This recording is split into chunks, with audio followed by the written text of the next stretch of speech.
এক গ্রামে চাষি তার বউ ও দুই সন্তানকে নিয়ে বেশ সুখে বসবাস করত।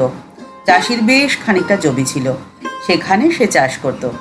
সারাদিন সে খেতে খুব কষ্ট করে একবার গাজরের চাষ করলো। একদিন সে বউকে বলল, গিন্নি, এবার খুব ভালো ফসল হবে গো, আর তা বিক্রি করে আমাদের অনেক লাভ হবে। গিন্নি তাকে বলল, তুমি তো কষ্ট করেছো, আর তার ফল তো তুমি পাবেই। ঠিক আছে, যাও, হাত মুখ ধুয়ে আসো, আমি খাবার দিচ্ছি। ক্ষেতের পাশেই কয়েকটি খরগোশ ছিল। খরগোশদের তো খুব আনন্দ। আর কিছুদিনের অপেক্ষা, গাজরগুলো আর একটু বড় হলেই আমাদের আর খাওয়ার অভাব হবে না রে। হ্যাঁ, গাজর খেতে আমার খুব ভালো লাগে। বেশ কিছুদিন পার হয়ে গেল।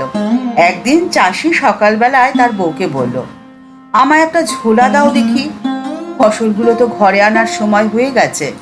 চাষি ঝোলা হাতে খেতে এসে পৌঁছলো ফসল ঘরে তুলবে বলে, কিন্তু এসেই তার মাথায় হাত। সব ফসল যে নষ্ট হয়ে গেছে, খরগোশগুলো সব গাজর খেয়ে ছাড়খাড় করে ফেলেছে।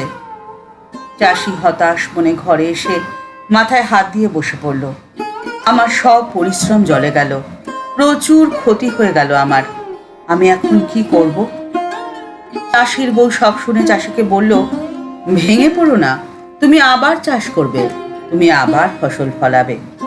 চাষি বলল, কিন্তু খরগোশগুলো তো আবার সব খেয়ে ফেলবে, এদের থেকে রেহাই পাওয়ার কোনো উপায় নেই।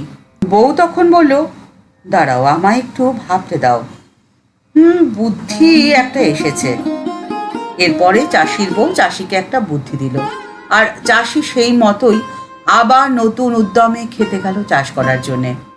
আর খরগোশের দলের তো তা দেখে বেজায় আনন্দ।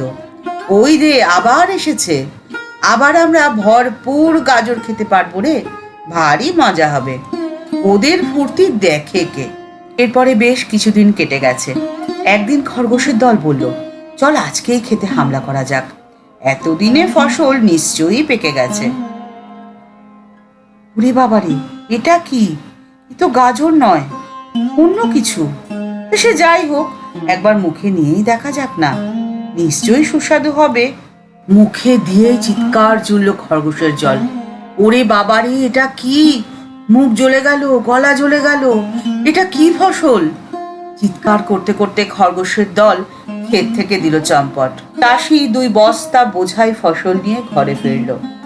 গিন্নিকে বলল, গিন্নি, তোমার বুদ্ধিতেই কাজ হয়েছে, আমার ফসল নষ্ট হয়নি।